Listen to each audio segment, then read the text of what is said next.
Hello everyone, this is Durgesh Soni. How are you? Welcome है आपका सबका CI1 इंग्लिश स्पीकिंग में। गाइज, आपकी क्लास बहुत ही इंटरेस्टिंग होने जा रही है और आज का जो टॉपिक है वो है टेंस। टेंस क्या होता है और टेंस कितने प्रकार के होते हैं, and with the help of tense how you can speak English, और टेंस की मदद से आप कैसे इंग्लिश बोल सकते हैं। सो मैं आपको बता दूं टेंस कितने प्रकार की होते हैं।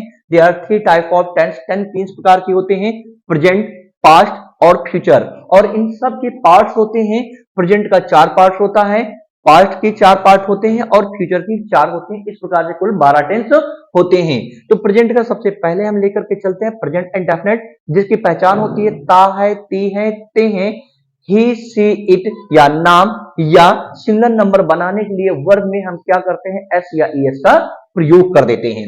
इसका एक रूल और है, अगर आपने सब्जेक्ट में एस या ईएस जोड़ दिया, सब्जेक्ट में एस या ईएस जोड़ दिया तो सब्जेक्ट हमारा क्या बन जाता है, पीएन बन जाता है, अर्थात प्लूरल बन जाता है। जैसे एग्जांपल के तौर पर मैं आपको बता दूं, जैसे बॉय लिखा है, अब आप इसको प्लूरल अगर बनाएंगे तो इसी में सीधा सीधा क्या जोड़ देंगे, बॉयज। सब्जेक्ट आपका बहुवचन हो गया। अब ये वर्ब है, वर्ब का मतलब होता है क्रिया, क्रिया का मतलब होता है कार्य करना। तो अगर वर्ब में आपने एस या एस जोड़ दिया तो वो सिंगल नंबर बन जाता है। एग्जांपल के तौर पर प्ले, तो आप इसका प्लूरल बनाते हैं तो हो जाता प्लेज, यानी खेलना। तो सब्जेक्ट में एस जोड़ते हैं तो सब्जेक्ट हमारा बहुवचन बन जाता है। वर्ब में अगर एस जोड़ देते हैं तो सब्जेक्ट हमारा एक वचन हो जाता है। तो स्टार्ट करते हैं यहां से अफर्मेटिव यानी सिंपल से। सब्जेक्ट क्या होता है? सब्जेक्ट का मतलब होता है डजर, डजर का मतलब होता है काम करने वाला जो रिएक्ट कर सके। वर्ब का मतलब क्या होता है? वर्ब कॉल क्रिया, क्रिया कॉल कार्य। जिस वाक्य के अंत में ता है, ती है, ते है, वही हमारी क्रिया होती है। And according to tense, tense के अकॉर्डिंग में ये क्रियाएं बदलती रहती है। किसी में रहा रही तो किसी में रहा था रही थी, तो किसी में गा गी गे, एक्सेट्रा, ये सारी चीज होती हैं। ऑब्जेक्ट का मतलब होता है कर्म, कर्म का मतलब होता है जिस टॉपिक में हम कोई कार्य कर रहे हों। सो आर का मतलब होता है रिमेनिंग और आई का मतलब होता है आइटम, शेष भाग, जिसे आप अदर के नाम से जानते हैं। तो कुछ एग्जाम्पल से गाइड, एग्जाम्पल की मदद से मैं आपको समझाना चाहता हूं। जैसे वह मेरे साथ चाल चलता है, तो सबसे पहले यहां पर क्या लिखेंगे, सब्जेक्ट, सब्जेक्ट कॉल कर्ता, कर्ता कौन है, वह। देन वर्ब क्या है, जिसके अंत में चा, ता है, ती है, ते है, तो क्या है, चाल चलना। She he play tricks, plays tricks, he plays trick, वो चाल चलता है। किसके साथ चाल चलता है, ऑब्जेक्ट विथ मी। आप यहां पर स्टार्ट द गेम भी कर सकते हैं, he start the game with me. दूसरा है सूरज अच्छी इंग्लिश बोलता है, तो सबसे पहले हम सब्जेक्ट लिखेंगे। सब्जेक्ट यहां पे क्या है, सूरज, तो सूरज कॉल सूरज, सूरज। उसके बाद फिर आप देखेंगे ता है, ती है, ते है, ता है, ती है, ते है, क्या है, बोलता है। सूरज स्पीक। अब सूरज चूंकि एक वचन है तो इसलिए वर्ब में क्या जोड़ देंगे आप, एस, तो इससे हो जाएगा सूरज सिंगुलर हो गया। तो सूरज बोलता है, सूरज स्पीक्स। तो क्वेश्चन करिए कि सूरज क्या बोलता है, अच्छी इंग्लिश बोलता है। अच्छी कॉल फ्लुएंटली, फ्लुएंटली इंग्लिश, सूरज अच्छी इंग्लिश बोलता है। कुछ और एग्जांपल लेकर के चलते हैं। जैसे कुत्ते रात में भौंकते हैं, तो first of all we have to write subject, सबसे पहले हम लिखेंगे सब्जेक्ट। क्योंकि अब यहां पर प्लूरल बनाना है, तो मैंने ऑलरेडी आपको बताया कि अगर आप सब्जेक्ट में एस या एस जोड़ देते हैं तो क्या बन जाता है, बहुवचन बन जाता है। तो यहाँ पे एक कुत्ते से अधिक बनाने के लिए आपने इसमें क्या कर दिया, एस जोड़ दिया, तो अर्थात वो बहुवचन हो गया। तो कुत्ते सब्जेक्ट हो गया, और उसके बाद वर्ब क्या है, ता है, ती है, ते हैं, भौंकते हैं। डॉग्स बार्क, कुत्ते भौंकते हैं। ऑब्जेक्ट उनका कर्म कितने समय भौंकने का है, रात को, तो क्या लिखेंगे, एट नाइट, एट नाइट, कुत्ते रात में भौंकते हैं। फिर और कुछ एग्जांपल लेके चलते हैं। जैसे मैं अपनी गलती मानता हूं, तो यहां पे सब्जेक्ट लिखेंगे आई। उसके बाद गलती मानना यानी मानता हूं, आई एडमिट, आई एडमिट, मैं मानता हूं, क्या मानता हूं, अपनी गलती। So I admit my mistake, I admit my mistake. अब आगे चलते हैं, मैं आपसे सहमत हूं, सो मैं कॉल आई। अब जिसके अंत में ता तीते हैं, सहमत, सो एग्री, आई एग्री। किससे सहमत हो? आपसे, I agree with you. I agree with you. Guys, कुछ वर्ब और ऐसे होते हैं जिसके अंत में तातीते नहीं होते हैं, लेकिन फिर भी वो हमारा प्रेजेंट में होता है। जैसा कि एग्जाम्पल, मुझे उम्मीद है, और आप यहां पे देख रहे हैं यहां पे दा है ना कि तातीते है, अर्थात मुझे उम्मीद यानी मैं आप पर उम्मीद करता हूं। तो सबसे पहले सब्जेक्ट आई, उम्मीद कॉल क्या है? होप, आई होप, मुझे उम्मीद है। फिर आपको अंदाजा है, सो अब यहां पे जा आ गया, लेकिन फिर भी हमारा तातीते के रूप अर्थात प्रेजेंट में आएगा। तो आपको कॉल यू, अंदाजा कॉल गेस, यू गेस। फिर सबको मालूम है, यानी सब कोई जानता है, तो सब्जेक्ट सबको, एवरीबडी, मालूम कॉल नो, एवरीबडी नोज। तो आई थिंक आपकी ये शानदार ढंग से समझ में आया होगा। तो नहीं करता हूं, तो सबसे पहले हम सब्जेक्ट लिखेंगे करता। यहां पर सिफारिश कौन नहीं करता? My call I. Then I, we, you, they, इन चार चीजों के साथ हमेशा पीएन का प्रयोग होता है, प्लूरल वर्ब का ही इस्तेमाल करते हैं। सो हाँ, आई के साथ क्या लगाएंगे? Do, I do. अब क्या लिखेंगे? Not, I do not. Verb क्या है जिसके अंत में ता है, ती है, ते हैं? क्या है? सिफारिश करना। So I do not recommend, I do not recommend, I do not recommend. मैं सिफारिश नहीं करता हूं। क्वेश्चन करिए, किस चीज का सिफारिश नहीं करता हूं? अर्थात मेरा ऑब्जेक्ट क्या, कर्म क्या, सिफारिश न करने का? नौकरी के लिए। So I do not recommend for job, मैं नौकरी के लिए सिफारिश नहीं करता हूं। दूसरा एग्जांपल लेकर के चलते हैं, आपका दम नहीं घुटता है, सो आपका कॉल यू। सो मैंने आपको बताया आई, वी, यू, दे, ये हमारे पीएन के रूप होते हैं, वो हमेशा प्लूरल वर्ब का इस्तेमाल करते हैं। तो यू के साथ हम क्या लगाएंगे? पहले सब्जेक्ट हमारा यू हो गया, अब क्या लिखेंगे? डू। अब क्या है? Not, I do not. Verb जिसके अंत में ता है, ती है, ते हैं, दम घुटता, so I do not suffocate, I do not suffocate. Suffocate call दम घुटना या दम घोटना।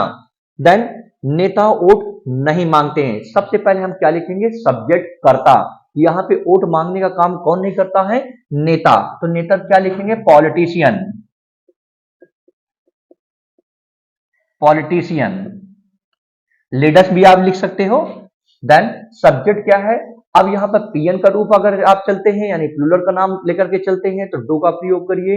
और आप समझते हैं कि ये सिंगुलर है, तो डच का प्रयोग करिए, क्योंकि सभी नेताओं की बात किया जा रहा है। तो यहाँ पे क्या लिखेंगे? Politician do. अब क्या है? नॉट, पॉलिटिशियन डू नॉट क्या करते हैं? वोट मांगते हैं। So politician do not ask for vote, politician do not ask for vote, कि पॉलिटिशियन वोट नहीं मांगते हैं।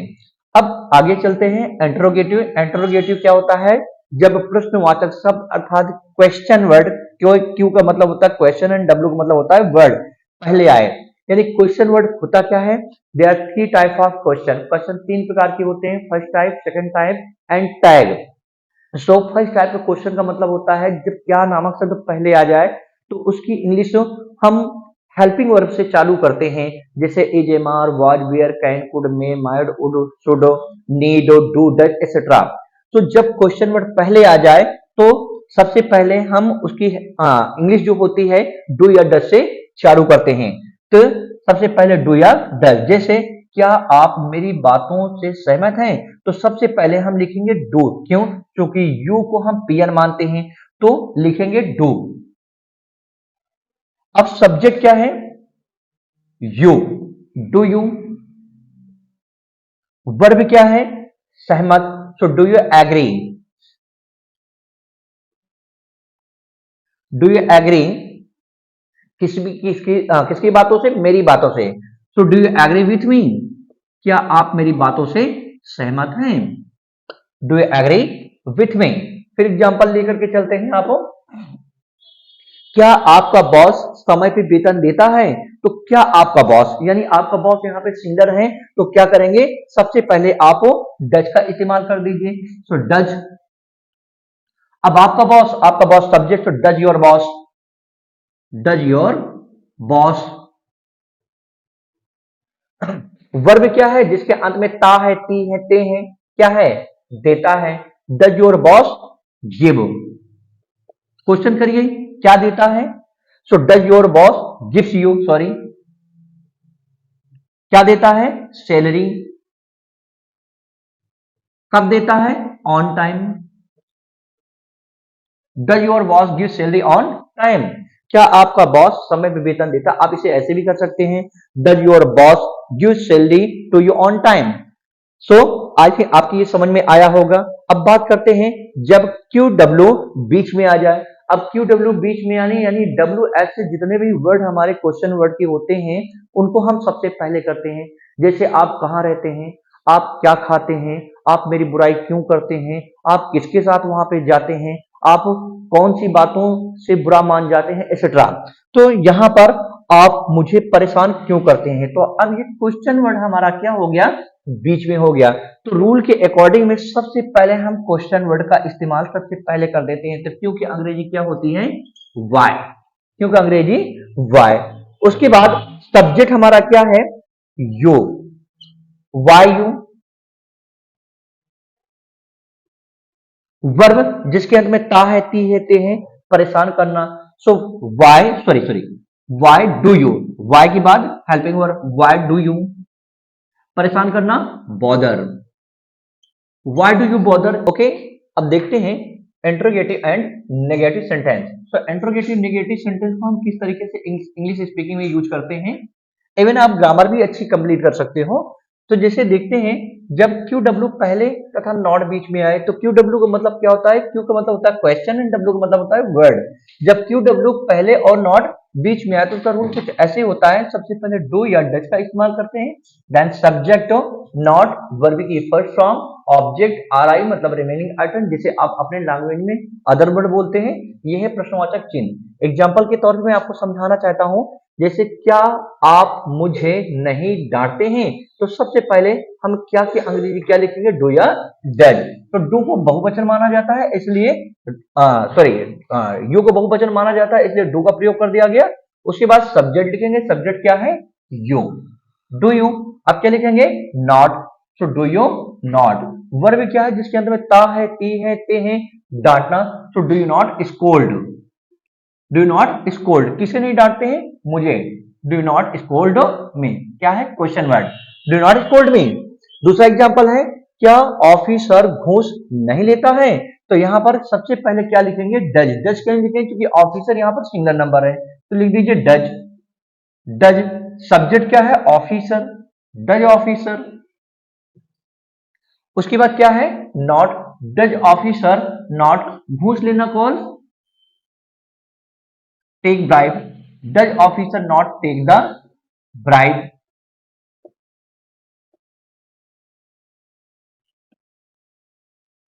अब फिर एग्जांपल देखेंगे, जब क्यू डब्ल्यू तथा, जब क्यू डब्ल्यू